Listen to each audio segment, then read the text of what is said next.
America और भारत के बीच हथियारों को लेकर एक बड़ी डील हुई है। इस डील के तहत भारत अमेरिका से एक्स कैलिबर शेल्स और जेवलिन एंटी टैंक मिसाइल खरीदेगा। ये डील $93 मिलियन में हुई है। अमेरिका की डिफेंस सिक्योरिटी कोऑपरेशन एजेंसी ने इस डील को मंजूरी दे दी है। सर, क्या कुछ फाइन प्रिंट्स हैं इस डील के, क्या मुख्य बातें हैं? धीरे धीरे भारत और अमेरिका जो है वो अब उस बड़ी डील की तैयारी के लिए आगे बढ़ रहे हैं और डोनाल्ड ट्रंप एक एक करके भारत को उन चीज़ों, अपनी शर्तों पर राजी करा रहे हैं, एक मुश्त नहीं, जिन पे जो जो वो चाहते हैं। ये वाली जो डील है ये भारत और अमेरिका के बीच जो 10 साल का defence US India defence framework है उसका हिस्सा है। इसमें 100 javelin FGM anti tank missiles ली जा रही हैं, 216 एक्सकैलिबर मिसाइल्स ली जाएंगी, जो कि भारत की जरूरत $93 मिलियन की डॉलर की डील है। और इससे जो भारत की जो मौजूदा सैन्य क्षमता है, लंबे समय से इस पर बातचीत चल रही थी, सैन्य क्षमता है उसे बढ़ाने में मदद मिलेगी। और इसके अलावा जो डिफेंस सिक्योरिटी कोऑपरेशन एजेंसी है वो इस मामले में भारत के साथ और ज़्यादा करीब से तालमेल करेगी। इस 10 साल के फ्रेमवर्क पर और इस डील के बाद अब भारत और अमेरिका के बीच जो रिश्तों में हमने खिंचाव और तनाव देखा था वो अब कम होता दिखाई दे रहा है। ट्रेड डील से पहले लेकिन सर, ये डिफेंस का एग्रीमेंट मतलब क्या समझा जाए, क्या माना जाए कि जो बड़ी मंजिल है उसके की तरफ बढ़ते हुए एक कदम है, या कुछ और छिपा है इसमें? बस डील अब लगता है आने वाली है, क्योंकि डोनाल्ड ट्रंप ने 3-4-5 बड़ी चीजें मांगी थी भारत से, और उसमें से आधे से ज्यादा 70% एजेंडा पूरा हो गया। रूस से तेल की खरीद बंद हो गई। अब तो रिलायंस की भी आज खबर आ गई कि उसने भी अपनी तेल की खरीद बंद कर दी। दूसरा, भारत LPG LNG खरीदे अमेरिका से, डील हो गई, अनाउंसमेंट हो गया, रिकॉर्ड खरीद होगी। मिडिल ईस्ट को जो LPG खरीदी जाती थी वो कोटा अब अमेरिका को दे दिया जाएगा।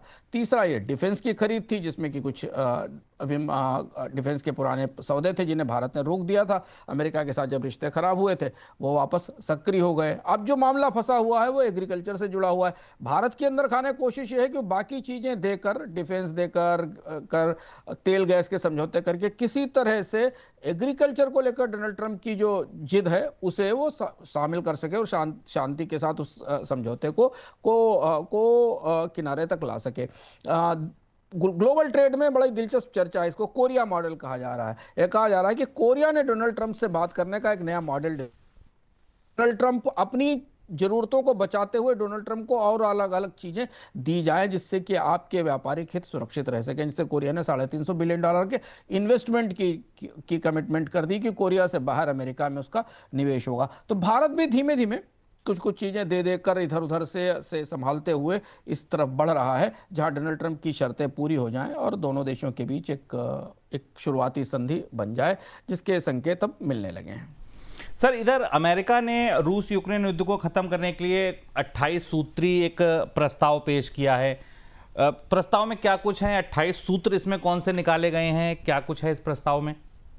यह प्रस्ताव पिछले 24 घंटे से चर्चा में है। आधिकारिक रूप से अमेरिका की तरफ से नहीं कहा गया, लेकिन इसको डिनाई नहीं किया गया है। और यह प्रस्ताव यूक्रेन के लिए और यूरोप के लिए बड़ी मुश्किल है। इस बड़े प्रस्ताव में यूक्रेन की तरफ से डोनबास का इलाका देने की शर्त है, जो अमेरिका ने कही, जो पहले वो नहीं मान रहा था। इसके अलावा सैनिक सहायता कम करने, बंद करने की बात है। यूक्रेन की जो सशस्त्र सेना उसका आकार आधा करने की बात है। कोई विदेशी सैनिक नहीं होगा। कीव को लंबी दूरी के हथियार नहीं दिए जाएंगे। अगर आप ध्यान से इन शर्तों को देख रहे हैं तो आपको इसमें पुतिन की शर्तें दिखाई देंगी। ये लगभग पुतिन ने जो मांगे की थी अलास्का की बैठक में, जो एंकरेज की बैठक हुई थी, उन्हीं को अमेरिका की तरफ से रख दिया गया। यूक्रेन की बड़ी दुविधा है, चूंकि एक लंबा समय होगा युद्ध करते हुए और आर्थिक रूप से यूक्रेन के लिए खड़ा होना मुश्किल है, इसलिए उसे इन शर्तों पर को मानने पर बाध्य किया जा रहा है। रणनीतिक रूप से चुनौती है कि यूरोप ये नहीं चाहता कि यूक्रेन इस तरह सरेंडर कर जाए कि अपनी ज़मीन दे दे, अपनी सुरक्षा की जिम्मेदारी दूसरे को दे दे। ये एक तरह से रूस की जीत मानी जाएगी। ये प्रस्ताव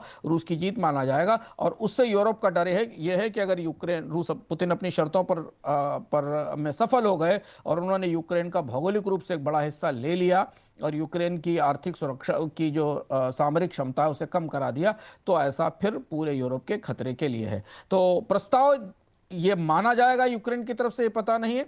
जेलेंस्की ने इसको स्वीकार भी नहीं किया है, लेकिन उन्होंने ये कहा है कि वो इस पर बात करने को तैयार हैं। अगले 3-4 दिन में ये घटनाक्रम खुलकर और सामने आएगा, जिससे पता चलेगा कि क्या वास्तव में यूक्रेन और रूस के बीच सहमति का मसौदा तैयार हो गया है।